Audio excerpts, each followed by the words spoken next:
السلام علیکم ورحمۃ اللہ وبرکاتہ۔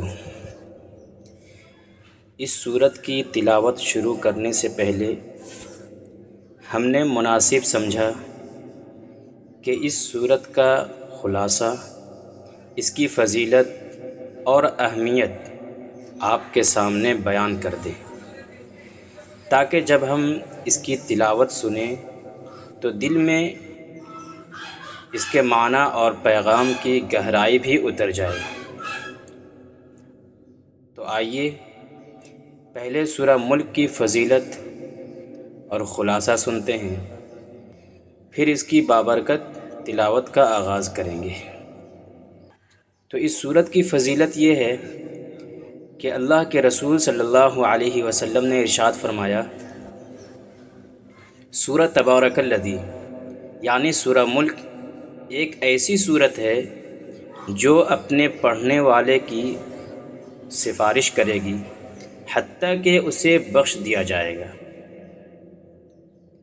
ایک دوسری روایت دوسری جگہ میں اللہ کے رسول صلی اللہ علیہ وسلم نے ارشاد فرمایا، یہ سورت قبر کے عذاب سے نجات دینے والی ہے۔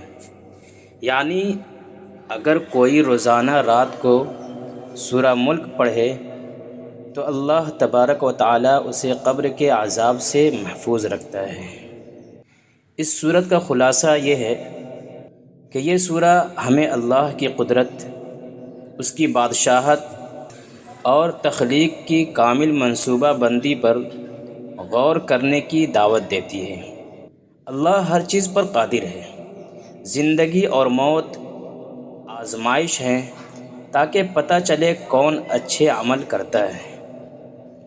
آسمانوں کی بلندی، پرندوں کی پرواز اور زمین کی زینت سب اللہ کی قدرت کی نشانیاں ہیں۔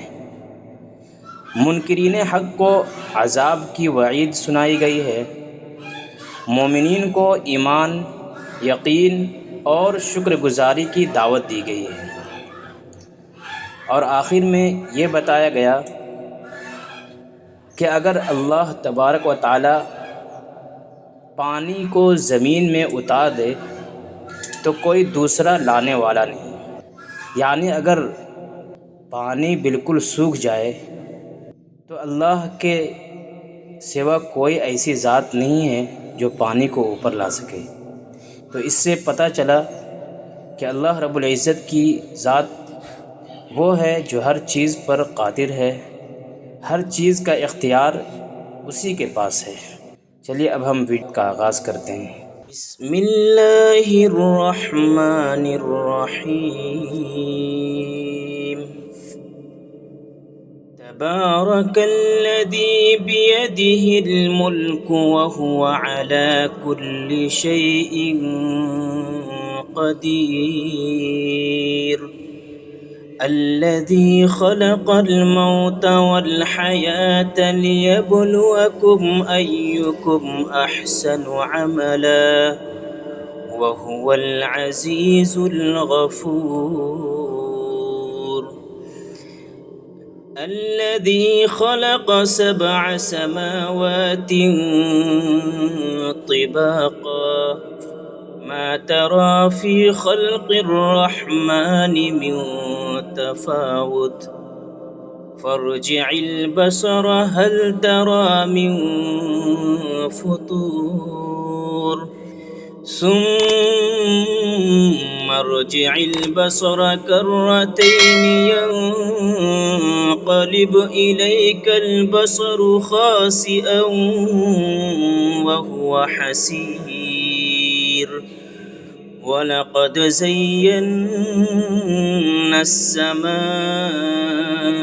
الدُّنْيَا بِمَصَابِيحَ وَجَعَلْنَاهَا رُجُومًا لِلشَّيَاطِينِ وَأَعْتَدْنَا لَهُمْ عَذَابَ السَّعِيرِ۔ وَلِلَّذِينَ كَفَرُوا بِرَبِّهِمْ عَذَابُ جَهَنَّمَ وَبِئْسَ الْمَصِيرُ۔ إِذَا ألقوا فيها سمعوا لها شهيقا وهي تفور تكاد تميز من الغيظ كلما ألقي فيها فوج سألهم خزنتها ألم يأتكم نذير قالوا بلى قد جاءنا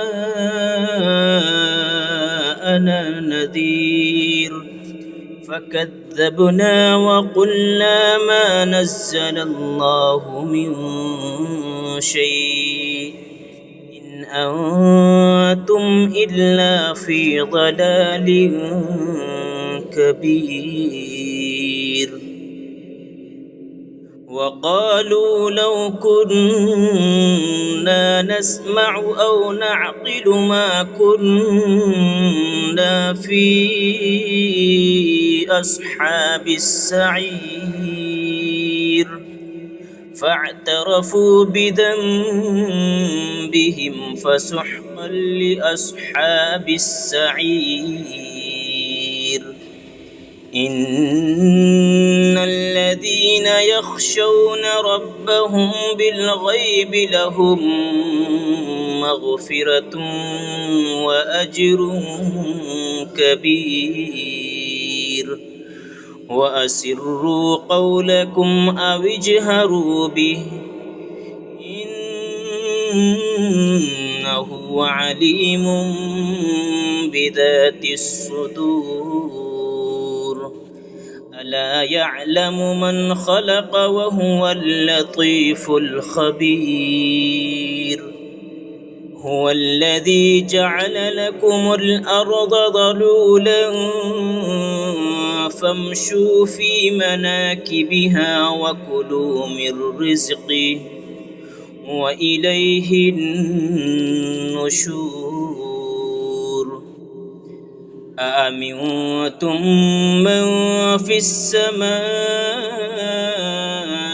أن يخسف بكم الأرض فإذا هي تمور أم أمنتم من في السماء أن يرسل عليكم حاصبا فستعلمون كيف نذير ولقد كذب الذين من قبلهم فكيف كان نكير أولم يروا إلى الطير فوقهم صافات ويقبضن ما يمسكهن إلا الرحمن إنه بكل شيء بصير أمن هذا الذي هو جند لكم ينصركم من دون الرحمن إن الكافرون إلا في غرور أمن هذا الذي يرزقكم إن أمسك رزقه بل لجوا في عتو ونفور فمن يمشي مكبا على وجهه أهدى أمن يمشي سويا على صراط مستقيم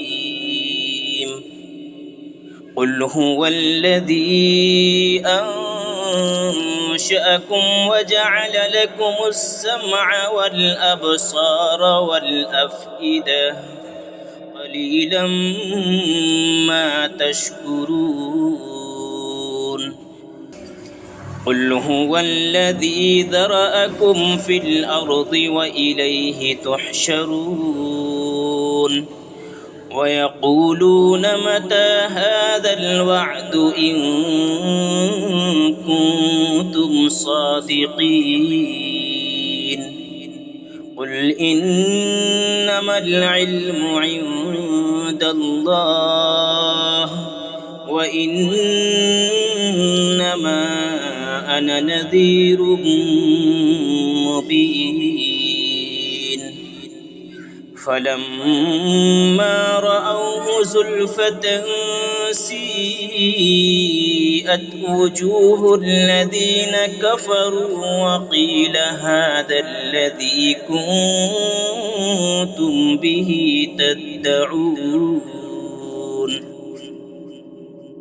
قل أرأيتم إن أهلكني الله ومن معي أو رحمنا فمن يجير الكافرين من عذاب أليم قل هو الرحمن آمنا به وعليه توكلنا فستعلمون من هو في ضلال مبين قل أرأيتم إن أصبح ماؤكم غورا فمن يأتيكم بماء